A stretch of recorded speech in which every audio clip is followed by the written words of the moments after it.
के साथ साथियों, जोरदार तालियों के साथ।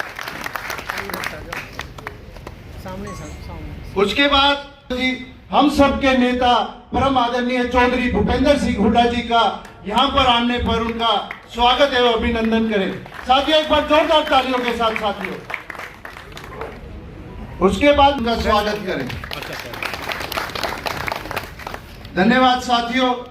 सुखबीर जी, किस तरह का माहौल हरियाणा में देख रहे हैं, क्योंकि लगातार अभियान चला रहे हैं, दीपेंद्र हुड्डा भी लगातार यात्रा कर रहे हैं और पार्टी के दिग्गज नेता यात्रा कर रहे हैं, भाजपा से हिसाब मांगा जा रहा है। देखो, जो हमारा ये अभियान चल रहा है, बीजेपी सरकार से हिसाब मांगे, निश्चित रूप से एक यज्ञ के रूप में चल रहा है। और इसमें जो इनकी बीजेपी की जो इन्होंने भ्रष्टाचार किया, बेरोजगारी की, लॉ एंड ऑर्डर में इन्होंने की, और निश्चित रूप से जो अपने किसानों के साथ अन्याय किया, महिलाओं के साथ अन्याय किया, खिलाड़ियों के साथ अन्याय किया, वो आहुति जो इनकी कुरीतियाँ हैं उनको हम उजागर कर रहे हैं। निश्चित रूप से आप देखना कि जब वो अक्टूबर में जब ये यज्ञ पूरा होगा, हुड्डा साहब की सरकार बनेगी और हुड्डा साहब मुख्यमंत्री बनने के बाद छत्तीस बिरादरी के साथ रहेंगे। और निश्चित रूप से आज उत्साह का माहौल है। मैंने देखा हम गलियों में अशोक विहार, राजनगर, ओमनगर, शांतिनगर, गुड़गांव, इवन सोसाइटियों में जाते हैं, वो बेचारे किसी गार्बेज की प्रॉब्लम है, किसी लॉ एंड ऑर्डर की प्रॉब्लम है, किसी को वहाँ ट्रैफिक का है, कहीं सैनिटेशन का प्रॉब्लम, इतनी समस्या है। निश्चित रूप से आप देखो लोग वहाँ इंतजार कर रहे हैं और इनको बीजेपी गवर्नमेंट को दिल से ठोकेगी इस बार, दिल से। आज हुड्डा साहब पहुंचे थे, बैठक ली गई थी, क्या बैठक में किस तरह के निर्णय लिए गए थे, क्या हुड्डा साहब ने और आदरणीय बाबरिया जी ने, दीपक जी ने और अपने उदयभान जी ने जो दिशा निर्देश दिए कि बूथ लेवल पे काम करो। उन्होंने ये बताया कि एक आम कार्यकर्ता को भी टिकट मिल सकती है और जो मेहनत करेगा बूथ लेवल से लेके ऊपर तक, जो कोऑर्डिनेटर बनाए हैं 180 से कोऑर्डिनेटर बनाए हैं, वो एक तालमेल स्थापित करेंगे। तालमेल नीचे से लेके ऊपर तक तालमेल करेंगे। वो कर्मचारियों से तालमेल करेंगे, व्यापारियों से तालमेल करेंगे हैं, और यूथ से तालमेल करेंगे, महिलाओं से तालमेल करेंगे, गरीब से, अमीर से, ओबीसी, हरिजन वर्ग से, हर आदमी से तालमेल करके, जिससे कि लोग बाग अपनी समस्याएं बताएं और जो समस्याओं का निदान निश्चित रूप से आप देखना जब सरकार बनेगी हुड्डा साहब की, एक एक चुन चुन के जो उन्होंने वादे किए हैं, पेंशन का क्या, महिलाओं के लिए क्या। अब जो हुड्डा साहब ने कल ही डिक्लेयर किया कि जो खिलाड़ी पदक लेकर आएगा उसको पद दिया जाएगा। जो स्पोर्ट्स पॉलिसी थी हुड्डा साहब के टाइम, हमारे टाइम में इतनी कारगर सिद्ध हुई थी, लोग बाग ये कहते थे कि काश हम हरियाणा में पैदा होते। हर खिलाड़ी का ये सपना था, बोले यार इतना मान सम्मान है पूरे देश के अंदर कहीं ना। हमारी 2.5% पॉपुलेशन के हिसाब से आप उस टाइम में हुड्डा साहब के टाइम में देखो कि उसमें मेडल टैली में हमारा कम से कम 30-35% होता। अब मैं मनु भाकर जी को भी मुबारकबाद दूंगा, जो पीछे परसों भी उन्होंने किया, ब्रॉन्ज मेडल लिया, और आज भी उन्होंने ब्रॉन्ज मेडल लिया। सिर्फ हरियाणा की बेटी ने कार्य किया। सुखबीर जी, गुड़गांव सबसे ज़्यादा रेवेन्यू गुरुग्राम से जाता है प्रदेश सरकार को। क्या लगता है कि जो सुविधाएं तमाम जन को सुविधा मिल पा रही है, सीवर, बिजली, पानी, सड़क जैसी? देखो, सफाई के लिए पीछे मैं तो अचंभा सोच रहा हूँ, नायब सैनी जी बोल के गए, बोला विद इन ए वीक के अंदर, एक हफ्ते के अंदर ऐसा चमका देंगे, वो भी नहीं हो पाया। फिर सुधा जो इनके वो हैं, उन्होंने बोला वो भी नहीं चमका पाए बिल्कुल। अब 100 करोड़ में बोला 80 करोड़ तो हमने लगा दिए। कमाल की बात मैं देखता हूँ, 80 करोड़ इन्होंने लगा दिए। ये सारे घपलों की सरकार है। और आप देखो आज भी हमारा वोट कांग्रेस का, और ये युवाओं के लिए, महिलाओं के लिए, बुजुर्गों के लिए हैं। गुड़गांव नगर निगम में जो वो हो रहे हैं धानलेबाजी हैं, जो विकास कार्य में डिले चल रहे हैं, आज हुड्डा साहब ने भी और अध्यक्ष जी ने भी इनको हम यूथ के साथ लॉन्च किया। निश्चित रूप से उनकी एक ही सोच है कि हर आदमी से मिलो, ग्राउंड लेवल से लेके ऊपर तक मिलने होंगे। जब मिलोगे, जब इनकी जो कुरीतियाँ हैं, इन्होंने जो भ्रष्टाचार किए हैं, इन्होंने बेकायदे किए हैं, तो निश्चित रूप से हर साथी हमारे से जुड़ रहा है, हर वर्ग हमारे से जुड़ रहा है और बड़ा खुश हो रहा है। निश्चित रूप से वो चाह रहे हैं कि भाई जल्दी से जल्दी चेंज हो। जब चेंज होगा तो कांग्रेस सरकार आएगी और हुड्डा साहब मुख्यमंत्री बागडोर संभालेंगे।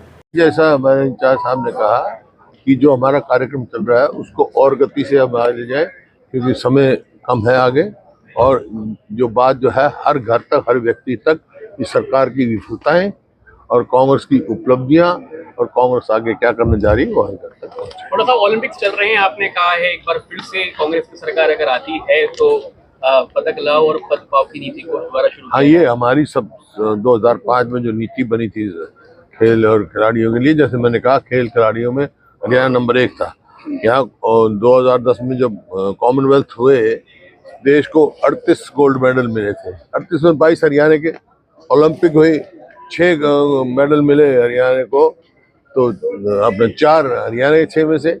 और अब भी जब ओलंपिक की शुरुआत है, सबसे पहला मेडल हमारी हरियाणा की बेटी मनु भाकर लेके आई है। दूसरा ब्रोंज भी मिला आज को, पहले एक ब्रोंज उनको मिला है। ये सब उस नीति का है। और क्योंकि हमने गांव-गांव में स्टेडियम बनाए, एक खिलाड़ियों के लिए माहौल बनाया, उनको प्रोत्साहन दिया, उनको डीएसपी भर्ती किया। जहाँ भी बड़े बड़े अफसर उन्होंने बंदी कर दिया, एक भी डीएसपी अब तक नहीं भर्ती किया। तो हमने ये कहा भाई पदक लाओ, पद पाओ की नीति फिर से चलाएंगे। थोड़ा सा प्रदेश बात करें, लोकसभा चुनाव में जिस तरीके से परिणाम आए उसके बाद प्रदेश में जो माहौल है वो बदल गया। कहीं ना कहीं अधिकारी जो है वो अब कांग्रेस की सुनने भी लग गए। किस तरह देखते हैं? ऐसा माहौल बन गया कि कांग्रेस की सरकार अब जो है हरियाणा में आएगी। चलो, अधिकारी तो सुनने लगे, मीडिया वाले भी सुनने लगे। एक सवाल और है जी, लोकसभा प्रत्याशी थे यहाँ से गुड़गांव से, लोकसभा प्रत्याशी थे गुड़गांव से, और गुड़गांव और बादशाहपुर सीट से जो है वो 1-1 लाख वोटों से हाथ हारे। इन्हीं कार्यकर्ता, यही तो कार्यकर्ता थे। तो ऐसे में अब विधानसभा चुनाव में क्या भारी का उम्मीदवार आएगा या इन्हीं में से? भारी की मतलब? भारी उम्मीदवार। भारी कौन है? बाहर का कौन था?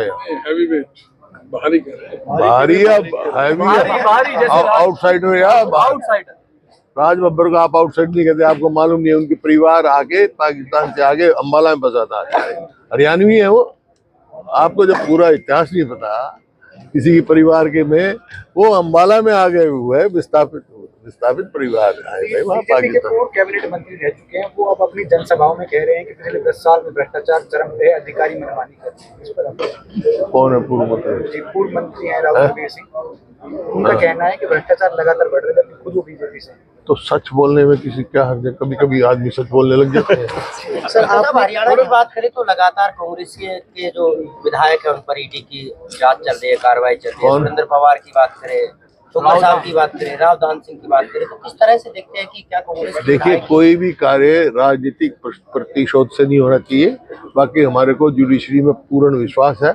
आपको आ जाएगा, जब समय आएगा पता लग जाएगा। सर, आपने हरियाणा की तमाम समस्याओं के बारे में बात की। अगर फिर से आपकी सरकार बनती है, हरियाणा में बेरोजगारी भी काफी है, तो पहला काम क्या करने जा रहे हैं? देखिए, हरियाणा में 2005 जब हमारी सरकार बनी थी, उससे पहले जो आज माहौल बना हुआ कानून व्यवस्था का, ऐसा ही था।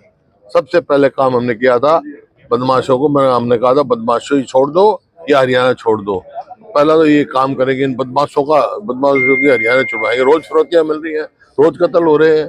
हर मतलब ये तो केंद्र का वो है सोशल प्रोग्रेसिव इंडेक्स, उसने कहा है कि हरियाणा अनसेफ स्टेट है, असुरक्षित प्रदेश है। तो सोचते हैं। दूसरा, ड्रग में हरियाणा में जो अब्यूज ऑफ ड्रग, आप देखें पहले नहीं था, पंजाब से भी ज्यादा मौत हुई है।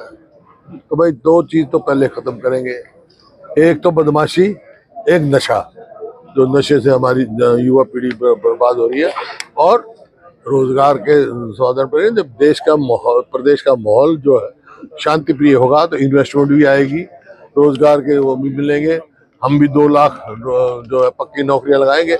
ये है, एक माहौल बनाएंगे और फिर से हरियाणा को देश में नंबर 1 प्रदेश बनाएंगे। की ये जो मीटिंग थी, एक चुनाव के जो हमारा जो हरियाणा मांगे हिसाब अभियान चल रहा है, उसको और गति में लाने के लिए, और इसके साथ साथ चुनाव संबंधित हमारी तैयारी भी हो जाए, डोर टू डोर कैंपेन हो जाए और एक व्यापक लोक जनसंपर्क बने, उसकी तैयारी के लिए आज का जो है मीटिंग रखा गया था। हरियाणा मांगे हिसाब में किस तरह का चीजें मिल रही हैं, किस तरह की समस्याएं हैं, और सरकार के खिलाफ किस तरह का रोष लोगों में नजर आ रहा है? लोगों में के मन में रोष है, किसानों के मन में रोष है, युवाओं के मन में रोष है, और पूरे हरियाणा की जनता जो है, जो प्रकार से सरकार सबको अपमानित कर रही है, सबकी प्रताड़ना कर रही है, सबको भ्रष्टाचार का शिकार बना रही है, उसके बारे में बड़ा आक्रोश है। अनिल विज ने एक बयान दिया है कि राहुल गांधी जो है लोकसभा में महाभारत ना करे, इस तरीके का एक बयान आज अनिल विज के सामने आया है। अनिल विज जी जो कहते हैं उसका क्या संज्ञान ले, उसकी पार्टी खुद ही उसको पूछती नहीं है और आप कहते हैं कि हम उसका संज्ञान लें। लेकिन सर बीजेपी की तरफ से बार बार ऐसी खबर आ रही है कि कांग्रेस में गुटबाजी अभी भी हावी है, इस पर आप क्या कहना चाहिए? अनिल विज क्यों जो कार्यक्रम में नहीं जाते, धनखड़ जी क्यों नहीं जाते हैं, आप उनसे क्यों नहीं पूछते हो? हमारे यहाँ कोई गुटबाजी नहीं है, सब अपने अपने कार्यक्रम में लगे हुए हैं, सब यात्रा में निकाल रहे हैं, सब प्रचार प्रसार कर रहे हैं। तो ये तो इनके पास और कोई प्रचार का साधन नहीं, अपनी कोई उपलब्धि बताने की जगह नहीं है, तो घूम फिर के फिर से कांग्रेस की गुटबंदी की बातें करते हैं।